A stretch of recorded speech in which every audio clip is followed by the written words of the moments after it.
today we are doing a gingerbread house Q&A. So we're going to be answering some questions while we make these gingerbread houses. And then whoever makes the best gingerbread gotta give the other person a smooch on the toes for like 5 minutes, like a full-on makeout session with the other person's toes before a shower. Oh my gosh. Yeah. Lately he's been saying a lot of stuff with toes, you guys, and I think it might be becoming a fetish. So You know you like my toes. So I put up a poll off of my Instagram account to see what questions you guys wanted to have us answer. So we're gonna go through that list. We got some really good ones in, so thank you everybody that dropped some questions for us to answer. We're super excited to actually respond to the actual questions we got, and yeah, go from there.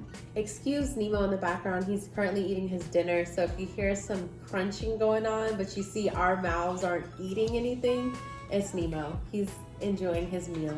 I'm hungry. So we're gonna go ahead and open these up. We got these from Target on sale. I mean, they was like, what, $10? Yep, for these big kits. They're pretty big, so. I mean, just in case you guys want to know the nutrition facts, this feeds up to 35 people. Cap. And it's 120 calories. Also cap as well.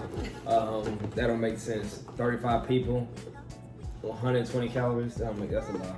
And Target has something called Wonder Shop. Whenever you get things for Christmas from the actual Target locations, Wonder Shop is their little Christmas shop. I think that's so cute. They have like an entire section called Wonder Shop. So ornaments, trees, everything Christmas themed. And they even have it on this box. So super cute packaging on their end. Alrighty, so these are the actual gingerbreads. They kind of hard. They dumb hard. So good little texture to it. We've got icing, which is going to be the glue.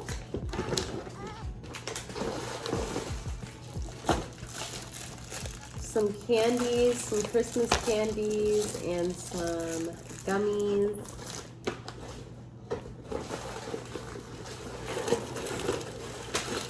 Oops, some of that stuff down. We also have these right here. All right, so we've got everything laid out in front of us. I know they have this. They have this. I think this is kind of supposed to help us with the actual building process. So might end up using that as well. All right, so the first question we got was, when did we find out the truth about Santa? I have a hilarious story to tell about this. It's not hilarious, it's actually sad, but now that I'm older, it's funny. A lot of people don't remember. I think, for my situation, you know how when your kids and everybody in school starts to find out about Santa. Someone at school ruined it for you? I think so. It was always one kid that just, Santa's not real! I think it was just a mixture of the kids and also just like me becoming a grown man and just realizing that something's not adding up. No! But yeah, as far as Santa, I think it was just me just realizing that every single year, I didn't understand how a big old fat man can climb down a chimney this big man didn't make sense to me. The milk and cookies, just none of them make sense. And then the kids at school, I found out that Santa's not real. And then it's horrible that they ruined it for you. I mean, it wasn't even that. It was just a mixture of everything. None of it made sense to me. So I was like, yeah, the big fat man, that ain't real. That ain't happening. Wow. Plus, I think one day I looked at my chimney. I was like, you know what? Ain't no way no big old dude fitting on this chimney. This man must have superpowers, or I don't know. It didn't make sense. Plus, my parents didn't really do the whole little, I'm gonna eat a cookie or two and drink some of this milk to make it seem like I was here. They ain't do none of that stuff. Well, unlike Eric's story, that is, I feel, the pretty standard story about how people hear about, oh yeah, his came broken. But we're gonna make do. The icing should stick it. Unlike Eric's story of school, which I hear a lot of people say like that they heard at school, or like a kid at school told them. Yeah. Which is cruel. But I actually was told by my brother, Gabe. Shout out to my brother. He, at 3 years old, got me out of my bed and took me downstairs to sit underneath the Christmas tree, because we're 2.5 years apart, so he was almost 6 at this time, and was telling me Santa's not real, Santa's not real. And I was like, no, he is. And he was like, I'm gonna show you. We're gonna go down at midnight and I'm gonna show you he's not real. So literally, he waited till midnight, came and got my little 3-year-old self out of my little bed, my little innocent self. Dang, so you was asleep and he woke you up? He told me like that day, I'm about to show you he's not real. Dang, so he really went out his way to show you that he ain't real. So we sat under the tree and I heard footsteps. And I saw my parents putting gifts underneath the tree. Wow. And my brother literally just looks at me and whispers as soon as they walk away, I told you it was mom and dad. Wow. I told you he wasn't real. And my heart was broken, y'all. 3 years old, I put my head down and walked back up the steps, went to sleep, woke up. Ooh, I know he got a fat spanking. I actually didn't tell my parents until we were adults. Oh, for real? Literally, my mom was like, oh my God. I told my parents when we were adults that I stopped believing at 3, which is really young. Like a lot of kids at least make it to 6 or 7, I feel like is the normal age. Where I was 3 years old, while everybody else was like, Santa's coming to town. I'm like, so every single year when they was putting up the Christmas the gifts, so you already knew the game, so you just it didn't even phase you. It was so you kept on, you let them continue the whole, oh, Santa's real. You just let them keep on just without even saying nothing. I actually stopped believing in Santa Claus before I stopped believing in the Tooth Fairy. Wow. I real life did think the Tooth Fairy was real, but I never thought that person was real, but the money was coming in, so right, you ain't say nothing. Yeah, I believe in the Tooth Fairy until the 6th grade or in the 8th grade. But as I've become an adult, y'all, honestly, and Polar Express, Eric knows, is my favorite Christmas movie. Dang. Yeah, Polar Express is my favorite Christmas movie of all time. So honestly, watching that movie, I want to believe again, y'all. Good buddy. Honestly, that movie is so cute, and it just as an adult makes you think let's get more into the Christmas spirit. And I want me a little bell they have where you can only hear it if you believe in Santa Claus. That was our Santa Claus stories on what age we stopped believing and how did we find out that Santa wasn't real. In the comments, put down below what was y'all's story, or if you still believe, if you're still a believer. Second question is, what is your dream destination? So I already know Eric's. Don't tell him. I'm telling him. What's yours? My dream destination is Greece. Really, Greece? Yeah, Greece is my dream destination. It's so pretty. All of the architecture down there is beautiful. The water is beautiful. I've heard the food is amazing. I think it's Santorini. I believe that's how I pronounce it. If I'm wrong, y'all tell me the proper way to say it. And then Mykonesus, Greece. I'm pretty sure I pronounced that wrong as well too. But I want to visit Greece. It's beautiful. And I want to stay in one of those hotels that has the infinity pools where you can see out to the rest of the city, everything. I want to go to Thailand, and not just Thailand. There's a particular resort that's in Thailand I want to go to that looks amazing. I've seen somebody on YouTube go there, and the place looks amazing. It's a full-on private island, and you get a whole full staff about 15 people that cook for you, cook anything you want. They'll show you the entire island, what it's about, you know. They really just, you know, treat you like kings on that island. And they do anything you want. You can visit the volcanoes, you know, just do whatever you want. And it's all private to yourself. Now, the only issue is that private island's about 15, well, it's about like $5,000 a night. So it's pretty expensive, you know, $5-6 a night. But I'm gonna go there one day because that thing look lit. Eric's been talking about this for years now, so I figured that was gonna be his destination. Yeah, but I'm gonna go there for sure one day. I'm gonna go there. All right, so the next question is, what was our favorite vacation together? Funny how that was one of the questions because we're actually going to Hawaii this weekend. I feel like this is the perfect question. I would say as of to date, my favorite vacation has been Miami. Yeah, that we've been on. We've been on some towards the beginning of our relationship, but I feel like we were so young and there were some things we probably didn't get to enjoy as much just because we were young. But I feel like in Miami, we were really able to see a vacation as an adult. Like we had an adult vacation, if that makes sense. So I enjoyed Miami. The time that we went together, it was super fun. And we actually got to see some of the local stuff out there because the photographer who did some pictures for us gave us a little tour, and it was super nice. So that was fun. I ain't gonna lie, I think my favorite was when we went to Padre. That was dumb lit.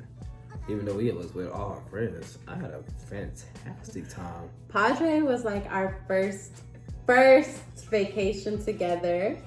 I got super drunk. Sorry if any of my family is watching this right now. But I missed out on some of the stuff. So I actually, like, there's bits and pieces that I don't really remember. This don't taste that good. We were 18 or 19. We was some kids. We were super young when we went on that trip, and it was to the point where we had people that bought liquor for us. We were definitely not 21. We were definitely not in our 20s. We were fresh out of high school practically. So I mean, I didn't even drink at the time. I was a sober man, 100% sober. So I didn't even drink on the trip. Well, I took one shot, and that one shot, you know, people laugh at me to this day about that video. It was super fun though. Like, I feel like it was a great bonding experience for a lot of the people that went there. Eric and his friends actually made some t-shirts that they sold on the beach and made a really good amount of money selling those shirts on the beach. And I mean, that was lit.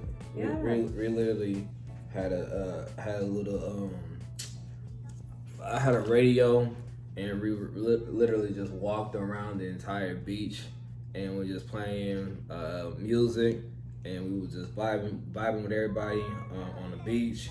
People was seeing our shirts. We had the shirts up. Everybody wanted a pair. It was so much fun. Had a good old time. y'all, my house fell down, so I have to start all the way over. How do you want kids? If so, how many kids?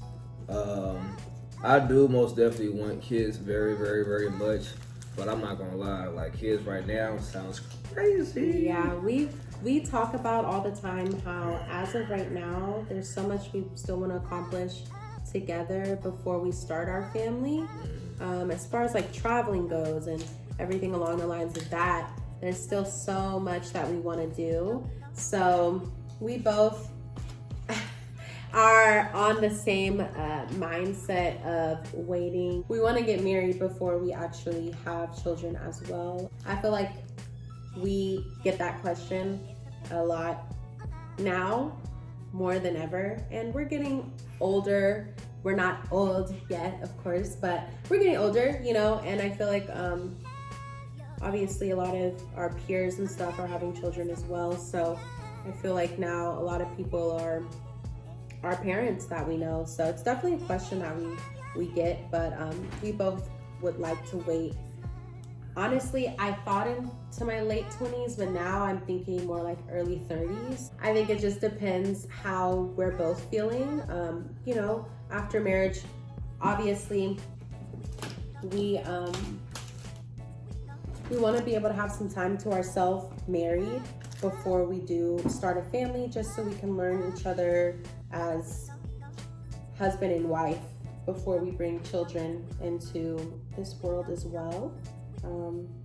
You know, I hear from a lot of married couples that it is highly recommended from their experiences to have a year or two to get to know yourselves as a married couple before you have children, just so you can learn each other, because that's important. Obviously, when you're dating versus when you're married, it's completely different.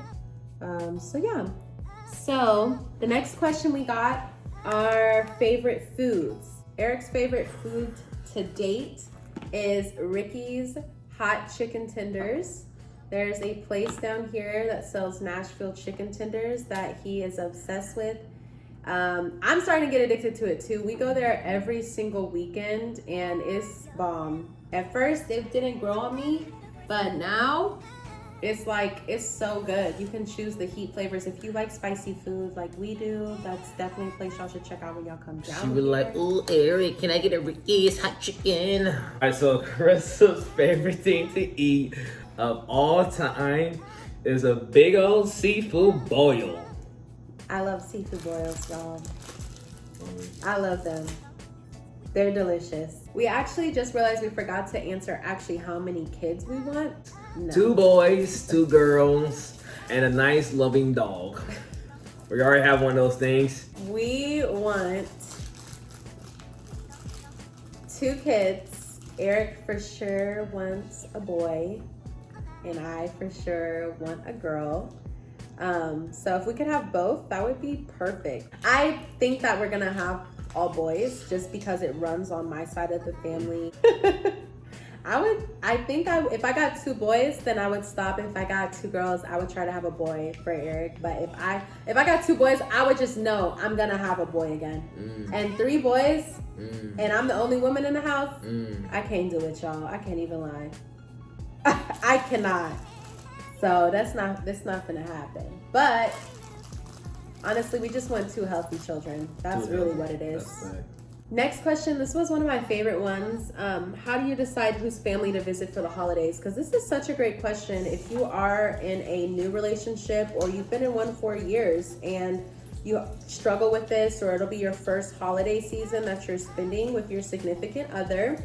I know with us, we do every other holiday. So say I spent Thanksgiving with Eric's family last year, then he would spend Thanksgiving with my family this year. And then if I spent Christmas with my family this year, then we'd spend Christmas with his family next year. That's kind of how we've always done it, and it's worked for us. We've never had any problems with it. But that's a great question, and it's all about like communicating with your partner. If it is something that you guys can't decide on, then maybe you guys can, I hate to say flip a coin, but I mean, rock, paper, scissors. Rock, paper, scissors. Try to make it as fair as possible. But in the end, if one person's more adamant than the other, it's definitely all about compromise. So compromise with your partner. Like, don't let holidays be the say all end all, because that's all the things that go on in the world, like that's the last thing that you want to like have your relationship ruined over. It's all about compromise. That's one of the biggest things in relationships. I feel like in general, like you're gonna have to compromise. You're not going to 100% agree all the time. The other question is, how long have we been together? It's been 5.5 years. Dating together, very strong and proud. Yeah, we've been dating for about 5.5 years. Very strong, proud about it. Been in the game for a very long time. Have a decade. We're doing our thing. Our anniversary is May 15th, so it'll be 6 years this upcoming May. So it's crazy to think like we've gone through our teenage years and then almost half of our 20s together. We'll be 24. Eric will be 24 in April, and I'll be 24 in July. It's crazy. What keeps you guys motivated? Well, I know for me, you know, of course the biggest one is, of course, that we do love each other dearly, you know, as one being. But I just kind of just love the journey, you know. Life is a journey, and I just kind of love what's going on. You know, every single year is different. Every year is just something different going on. Every year we're growing and prospering and just doing new things, and it's kind of just cool to see what life has to bring, you know, with my significant other. I would say what motivates me in our relationship is just the way that we uplift each other, and I feel like we have always supported each other in our dreams and our goals, which is really important, because if your significant other doesn't believe in you, if they don't support you, if they don't uplift you, leave. Like, there's really nothing else for you to do. It's nothing worse than feeling like you're alone in the world. So especially if you're in a relationship with someone, you don't want to feel like, you know, that they don't support you. You don't want to feel like there's an I in your team, and there's no way that you can have an I in a team. I think the other thing that has motivated us is just seeing our growth together. I think we both have become better people together, and that's cute. I know, right? But yeah, when you're in a relationship, you want to become your best self. You don't want to backtrack in your life. And I feel like I've matured as a person, definitely, in our relationship. Yeah, and I know for me, Carissa's just been just a great support team. Like, you know, even though she's one person, but the fact that she acts like, you know, a whole team just in herself, you know, just carrying multiple roles, doing this, doing that, helping with this, doing that, giving me ideas with this and that. It's just a great feeling to have that partner that can really help you in not just only one aspect in life, being a girlfriend, but in other different things, business, relationship, you know, mentally, physically, you know, all kinds of things, you know. It's amazing, and I just cannot ask for such an amazing woman. She's awesome. Next question. When y'all have kids, will you tell them the truth about Santa? When we have kids, it depends. I mean, honestly, maybe I stop being a Scrooge. Yes, I'm gonna tell them about Santa. I'm just tell them that, you know, I don't know. I'm gonna tell them, I'm gonna say, hey, Santa was a cool guy. He got you guys all these gifts. You better say thank him, write him a thank you letter, pay him back. Yeah, I'm gonna talk to them about it, maybe for like a year or two. When they bring it up, I think like by that time I'll have no choice but to be honest. But I feel like waiting until the child brings it up is gonna show you, if they're asking you if he's real or not, then they probably already know he's not. So I think that is like the time that's best to tell them, and they want to know if you're gonna lie to them. If you're gonna lie to them or not. So I think that's when like I would just feel like, okay, we gotta come clean and tell them the truth, because they already know. And if we lie, they're gonna be like, Mommy, you lied. You know, Jimmy at school showed me proof. So yeah. The next question is, how did we meet? So we actually have a YouTube video on the story time on how we got together. That actually goes into detail on how we met as well. But we'll tag that below. We'll put it down below. But we can also do like a little mini recap of that. Yeah, pretty much we in high school. Well, what's crazy thing is, like, we went to the same high school for 4 years, but we really didn't really met till the 4th year. Y'all, we never met until senior year. Apparently Eric knew though, like he had seen me, but we'd never had any classes together. But I knew his friends, like I knew the people he hung out with, but I never saw him anywhere, like at a football game, at a basketball game, nothing. He was like, I don't know where he was at, but I never saw him like at any of those things. So I was there. I ran track and stuff too, so I feel like a lot of the times, like after school, if he was outside, like I probably didn't see him because I was at practice. I was not playing on that track field, y'all. But yeah, we met senior year in our government class, and the rest was history from there. I had answered a government question, and I gave her a wink after I answered the question, and y'all, we'll put the story below because it's actually really funny in its entirety. It would take us probably an hour to like recap this from start to finish because there's a lot that went on. But we officially met at my job in high school at the mall. I worked at Paxa. We officially met there. I was like, Carissa from government class? Hey, how you doing? I called Eric the wrong name. No, you didn't. I called him the wrong. It's a whole story. No, you did not. Y'all watch the story time if you want to see the full recap. But that's where we met at. But we knew we were in each other's class, so. We just didn't officially meet in the actual class. What is the most challenging thing you faced this year being as a couple? Well, we're grown now, and you know, we obviously live in the same household. That's enough said right there. You know, living with somebody for the first time, can be very challenging because I mean, you live one kind of way, she'll live another kind of way. She might not like how you scrub the dishes with a rag. She might scrub the dishes with a little spongy thing. And, you know, so just, you know, how you guys live, you might be completely different. She might clean the house on Tuesdays. You like to clean the house on Sundays. That can be your argument. Just small things like that. So just coming together, just find you guys differences and balancing them all together to be a wonderful, happy couple in one household. You know, that's all it's about. Ain't that right, babe? I would definitely agree. Obviously, the first time living with someone, your significant other, a roommate, whoever it is, it's going to have, obviously it's challenges because you live a different way than they might live before you guys came together. So yeah, that definitely has been a learning process for both of us, but it's also been a really fun process because we get to learn new things about each other that we didn't know before. So yeah. All right, next question. Do you price limit gifts with each other? That's a good question.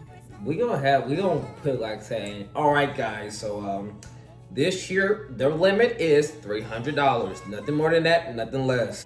I mean, if our pocket says $100, then $100. If our heart says $1,000, you know, we're gonna just listen to our hearts. And for me, my heart says there is no limit. So oh my God. My wifey. There's no limit. So the sky's the limit. So we might be getting a boat soon.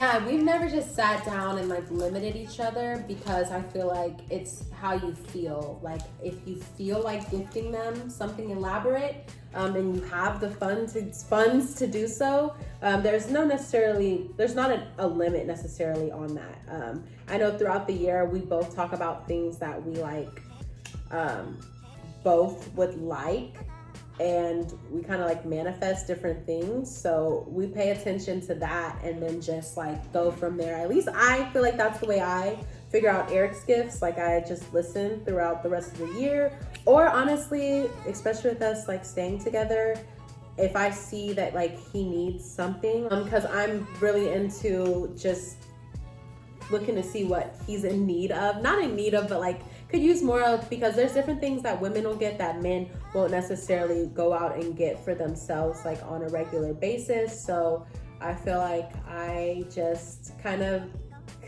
look through like the closet and see. I know like I love styling Eric, especially because that's what I went to school for, and women's styling was what I did for a lot of my presentations and projects, and that's what I've done like in my resume. But men's styling is something that I have started to look more into because of me styling Eric. So I love doing that as well. So no, to answer the gift questions, no, I don't think that there's a price range on our gifts or that we've ever set one and said like, okay, you can't spend more than this, just for more than that.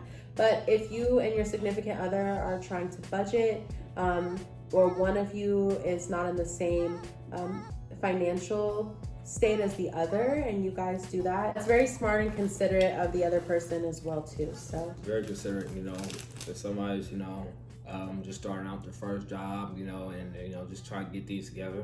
It doesn't make sense for them to spend $500 on this and that. Next question: who gives the best gifts out here in the world between me and her? I feel like we're both very equal, like gift givers. I feel like there's not really a time where we've ever been like, I don't like the gift that you bought me, at least that I know of. But yeah, no. And even then, like, I feel like they're always thoughtful gifts, so there's a reason why it was given to us. I mean, if you know your partner well and, you know, you love them and care about them, I mean, honestly, the gift that you give is going to be, like, solid regardless, so... You know, it's never been like a bad gift, especially if you know, really love and love them and care about them. So, what were y'all's parents' thoughts on your partner? So I think both of our parents, you know, was very, very pleased with our options, just because I think we were both pretty good kids, you know, straight A students, honor roll society. No, I'm playing. But we was pretty solid kids. I mean, I was pretty good. I wasn't on the streets. I didn't sell drugs. Nothing wrong with selling drugs. Nothing wrong. But I didn't do that, you know. Kept my head in the books. But yeah, I feel like our parents have watched us grow together, and that's given them joy to see us, you know, grow as one. Okay, so the next question is, how do we keep things romantic when we've been together for such a long time? I feel like us doing consistent date nights, every week we try to do something, go somewhere new, or just somewhere that we both enjoy together. Just change, growth, just switching things up, you know, never doing it, they don't keep everything the same, never getting stagnant, never getting a place where you guys are at, just always growing and changing and doing different things, exploring different things you guys can do. Just change. Honestly, change really does help. Never get too comfortable where you guys are at, and make sure you guys are always growing in all areas of you guys' life. It makes a huge difference in your guys' relationship. All right, so the next question that we got was, when's the wedding? Time is coming, and honestly, if you're watching this video and if you watch it to the end, honestly, you will probably find it out sooner than later. So hold on tight, because it's coming. The last one is, how have y'all helped each other grow as individuals over the years? So I feel like this one definitely ties into the one about how we keep each other motivated. And I would say we've definitely helped each other grow as entrepreneurs. I think both of us, obviously, we would like to have our own businesses. Both of us would like to be able to be our own bosses. So I think we both motivate each other to achieve that. I know a lot of times people have an ideal way that they think people should make money in the world. And I think that our generation is pushing the boundaries to get out of that 9-to-5 mindset. And if people enjoy that and you're one of those people, then more power to you. I know a lot of people do enjoy their 9-to-5s, but there's other people who want to be their own boss, set their own hours, clock in, clock out times for themselves. So we definitely want to both kind of branch out and see where life takes us with being entrepreneurs. Yeah, we just help each other, just, you know, just continue to tell each other, like, hey, you know, stay on track, you know, just keep each other accountable for things, you know, when it comes to our jobs, our businesses, or, you know, fitness goals. You know, I know Chris is always telling me, hey, you need to go to the gym, you need to go to the gym, you need to go to the gym, you need to go to the gym. When's the last time you been? When's the last time you been? Get up, Eric, go to the gym. We both have memberships to the same gym. I ended up losing 40 pounds from coming out of school. I was not in a good place when I graduated. I wasn't happy where I was at. As far as the place that I went to school at, I wasn't happy. So I did gain a lot of weight during my time in undergrad, and moving a whole different state helped my mindset. It helped me grow as a person, removing myself from things that might not have been the best for me in my life, just negative energy, negative surroundings. Sometimes going to school in a small town can actually be a hindrance to your growth. Can be a blessing, can be a curse. For me, I felt like I met people that I have long-lasting relationships with. I was able to join the amazing sorority that I'm in, Alpha Kappa Alpha. But there were some things, however, that as far as the college went, that I did not enjoy and that I felt hindered me in my mental health growing and just everything like that. And a lot of times, you know, if you notice that somebody is changing physically, a lot of times your physical appearance outwardly is a representation of how you feel inwardly sometimes. So I think that for me, my substantial weight gain was due to me being sad a lot of the times and just a lot that was going on. And Eric and I did long distance, so him being part of my support system, he was far away. Although I had obviously great relationships and great friends and my line sisters, sorority sisters down in Illinois where I went to school at. You know, I think it is a combination of your entire support system that helps you get through things that you might be going through. So yeah. I recommend, if you are at a college and the actual school you don't enjoy, I recommend transferring rather than staying at that place, because the longer you're in a negative place, the longer you're allowing that negativity to seep in and contaminate you as a person.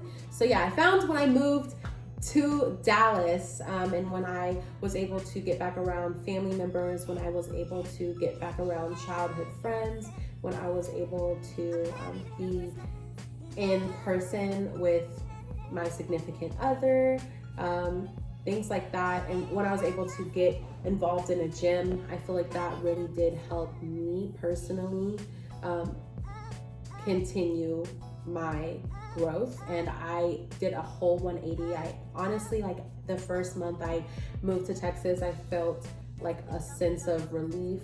I felt 100% better. My mental health skyrocketed, and like the weight just started dropping. Obviously I had to go to the gym and change my eating habits, but I've been able to do a whole 180. So that's why I always, you know, check in, see if Eric is using his membership too, because I know the benefits of, you know, getting out to the gym and working on not only yourself, but it helps with your mental health, it helps with your heart health, it helps with everything. So yeah, if you guys are going through things in the place that you're at, my best recommendation is relocation. Sometimes you've done all that you can do in a place that you're at, so it's time for you to move on. Maybe you've outgrown the place that you're at, and maybe God is trying to take you somewhere else. So that was kind of my thing. I know the pandemic actually helped me get the confidence just to take that leap of faith, and just, I packed up all my stuff and I moved down to Texas. Literally, my line sister Sarah can testify to this. I called her and I was like, hey girl, I'm leaving. I'm going to Texas today. I just packed up all my stuff. Like, I'll call you when I get there. And that's pretty much how it went. Like, sometimes you just gotta take that leap, trust God, and it's been great. Smooth sailing ever since. And of course, my family's still down there. My line sisters and my friends and stuff. So when I visit up there with my parents and stuff, of course, I get to see all of the long-lasting relationships that I have. But yeah, of course, when it comes to the actual school, I'm glad I got my degree, but it just wasn't the place for me, that particular university. So if you are going through things and you're a college student, a high school student, if you're in high school, maybe talk to your parents about seeing if there's another school that might best fit you. And if you're a college student and you're struggling with the environment that you're in or the actual college, I recommend looking into another one, or finding different places to go and reach out to, just outlets on your campus. There were some on mine, but I don't feel like they were really beneficial to a lot of the students, including myself as well. So yeah, but needless to say, I feel like that's the way that we've uplifted each other. I know that kind of just has the question full circle, but I felt like that was good to insert because I know a lot of people have asked me, you know, they've seen a change in me, asked me like, oh, like how did you do your weight loss journey? And I noticed you seem to be a lot happier, you look a lot healthier, and changing your location, something as simple as that, or something as large as that. I know some people have never lived in another state before than where they were born, so that's a big leap. But if you feel like you're not growing as a person, I felt like I was at a standstill, then it's time for you to relocate. Even Eric moving from Oklahoma to Texas, he has grown so much just moving. It's only 3.5 hours away. It's from Oklahoma, but it's still a whole nother state. So that relocation for him helped him grow as an individual too. And sometimes you just need a fresh start. Sometimes you need to leave. Just leave. Just leave. That's basically the whole entire phrase. So yeah. But to conclude, this is the final gingerbread house for me. The decorations, some of the panels are done. The top part, I think, is the highlight of this gingerbread house. I know with answering the questions and making the gingerbread house, it took some serious concentration. So some of it went to the wayside. Eric, go ahead and show yours off. Oh. All right, so this is my main piece that I have finished up. Had a lot of troubles, but I'm very proud for what I could do, especially since I had a lot of troubles when it comes to had a broken roof, two broken roofs, and just not a real good foundation. So I think I did a good job, and I'm very proud of myself. Let us know if you guys have any holiday things you want us to do. Let us know how you guys like these questions. If you want us to do more Q&As, I was so happy that we got these questions in to answer them. If you guys want us to answer any more questions, let us know. And yeah, we're going to be vlogging our trip to Hawaii, so that'll be dropping soon. We've got some plans down there, so excited for you guys to see those. All right, we'll see y'all in the next video. See you in the next video.